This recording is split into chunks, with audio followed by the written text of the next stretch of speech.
Shut up and sit down.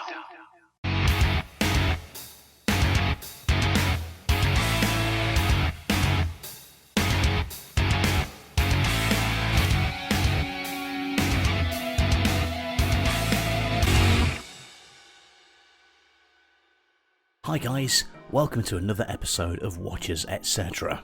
I hope everyone is staying safe and healthy during these uncertain sea virus times.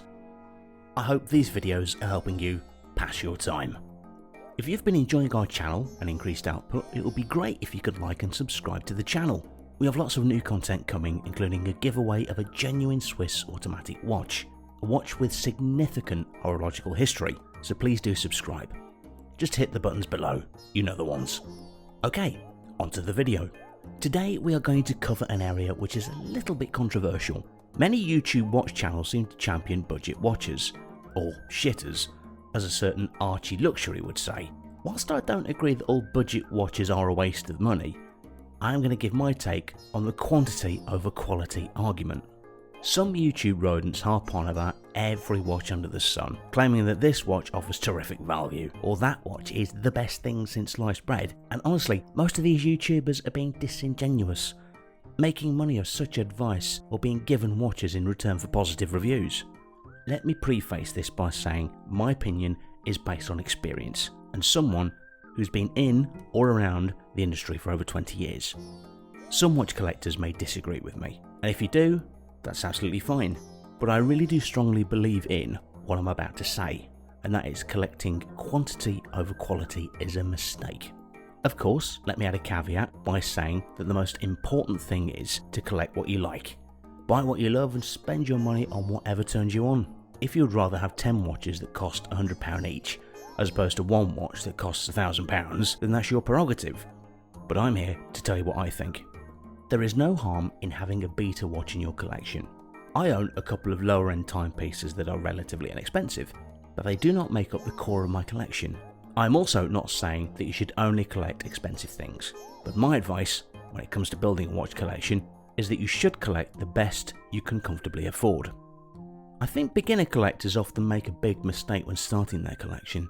They catch the watch bug and get trigger happy by buying a few seikos, a Citizen, an Orient, maybe a couple of Chinese or Russian watches, and perhaps even a lower end vintage piece. They may have spent £1,000 over a couple of months, only to look back down their box and realise they have 10 watches that they spent cumulatively big money on. They then realise that individually those watches are worth next to nothing. The collection is worthless. The truth is that for £1,000 or £2,000 spent on those watches, they could have had a Grail watch, that Omega Seamaster, the Speedmaster, or maybe a vintage Rolex date, but instead they are stuck with a collection of shitters. Thanks again, Archie. That are almost impossible to sell. Let me make this clear, they spend big money on watches that are worth almost nothing on the secondary market. A watch dealer is not going to take in for trade Seikos or Citizens or Orients. They are not going to take in Russian or Chinese watches, and in the unlikely situation that they did, they would offer pennies for them, peanuts. I am not saying that these brands make bad watches, and I'm not saying that there are exceptions to this rule, but here's the truth. You are amassing a collection which is essentially worthless. Worthless to a dealer, worthless on the secondary market. You spent all that money when you could have spent the same money on a watch you've been lusting after forever. If you had just controlled yourself a little bit and didn't want to scratch that itch to buy every 2 minutes. The best advice I can give is that watch collecting is a marathon. It's not a sprint. Wouldn't it be nice to buy something that holds a little bit of value so you can build equity in your collection? Something that you can hand down, or even something you can trade in should you need to get cash? Surely that is better than amassing a box full of nothing, just because you were impatient and you didn't want to wait and save up. There is also a certain satisfaction in moving up a quality level in collecting.